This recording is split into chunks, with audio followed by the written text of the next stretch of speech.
வணக்கம் நண்பர்களே! நாம எல்லாரும் மிளகு ரசம், தக்காளி ரசம், பருப்பு ரசம், ஏன் கொள்ளு ரசம் கூட சாப்பிட்ருப்போம். இன்னைக்கு ரொம்பவே வித்தியாசமா வெற்றிலை ரசம் எப்படி செய்யலான்றத பார்க்கலாம். வெற்றிலை வந்து பார்த்தீங்கன்னா, நுரையீரல், ஆஸ்துமா, அல்சர் சம்மந்தப்பட்ட வியாதிகள வந்து கண்ட்ரோல் பண்ணுது. இதில இத நம்ம சாப்பிட்றதுனால நம்முடைய டைஜஷன் பவரும் நல்லா இம்ப்ரூவ் ஆகும். சளி, இருமல வந்து நல்லாவே இது கண்ட்ரோல் பண்ணும். இதுக்கு தேவையான பொருட்கள முடிஞ்ச அளவுக்கு நீங்க இந்த மாரி சின்ன உரல் வச்சிருந்தீங்கன்னா, அதில வந்து இடிச்சுக்கோங்க. இல்லாட்டி அம்மியில் வச்சு நல்லா அரைச்சி செஞ்சிங்கன்னா இன்னும் நல்லா வந்து டேஸ்டியாக இருக்கும். அதனுடைய பெனிஃபிட்ஸும் நம்மளுக்கு ஃபுல்லாக கிடைக்கும். 2 ஸ்பூன் சீரகம், 1 1/2 ஸ்பூன் மிளகு எடுத்து நல்லா இந்த மாதிரி இடித்து எடுத்துக்கோங்க. நான் சின்ன பூண்டாக இருக்கிறதுனால 2 பூண்டு எடுத்திருக்கேன். நீங்கள் பெருசாக இருந்துச்சுன்னா 1 கூட எடுத்துக்கோங்க. அதையும் இந்த மாதிரி போட்டு நல்லா வந்து இடித்து எடுத்துக்கோங்க.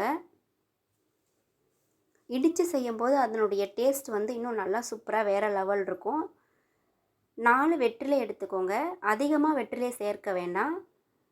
வெற்றிலையோட காம்புகளை மட்டும் நீக்கிட்டு வெற்றிலையை குட்டி குட்டி பீசஸாக வந்து கட் பண்ணிவிட்டு அதையுமே நம்ம உரலில் போட்டு நல்லா வந்து இடித்து எடுத்துக்கலாம்.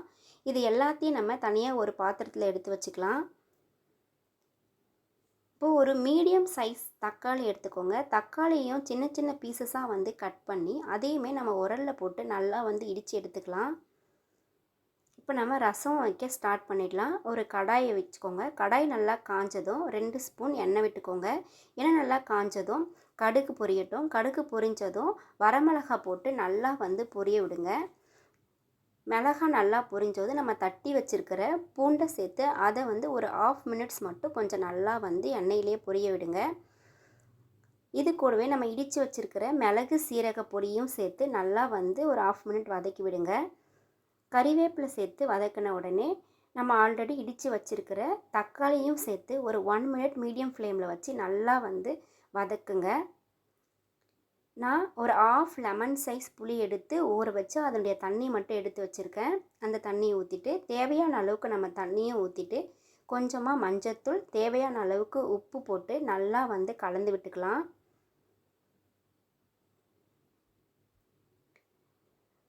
இந்த ஸ்டேஜில் இந்த மாதிரி நுரை கட்டி வரும். இப்போ நம்ம ஆல்ரெடி இடித்து வச்சுருக்கிற வெற்றிலையை சேர்த்துக்கலாம். கூடவே பொடியாக நறுக்கி வச்சுருக்கிற கொத்தமல்லி, கொஞ்சமாக பெருங்காயத்தூள் ஆட் பண்ணி இந்த மாதிரி ஒரு கொதி வந்த உடனே நல்லா வந்து கலந்து விட்டுக்குங்க. கலந்து விட்டதுக்கப்புறம் மறுபடியும் ஒரு கொதி வந்த உடனே ஆஃப் பண்ணிடலாம். ரசம் ரொம்ப நேரம் கொதிக்கக்கூடாது. நம்ம வெத்தலை ஆட் பண்ண உடனே அந்த வெத்தலையோட ஸ்மெல் வந்து பார்த்திங்கன்னா சூப்பராக வரும். ரொம்பவே நல்லது. நீங்கள் வாரத்தில் ஒரு நாளாவது கண்டிப்பாக இந்த ரசம் ட்ரை பண்ணி பாருங்கள். உங்களுக்கு நல்ல ரிசல்ட் கிடைக்கும். சளி இருமலை வந்து நல்லாவே க்யூர் பண்ணும்.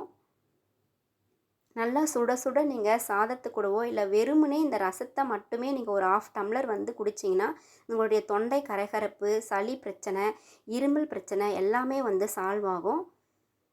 ட்ரை பண்ணி பாருங்கள் ஃப்ரெண்ட்ஸ். ட்ரை பண்ணிவிட்டு எப்படி இருக்குன்னு கமெண்ட் பண்ணுங்கள். வீடியோ பிடிச்சிருந்துச்சுன்னா லைக் பண்ணுங்கள் ஃப்ரெண்ட்ஸ். தேங்க்ஸ் ஃபார் வாட்சிங்.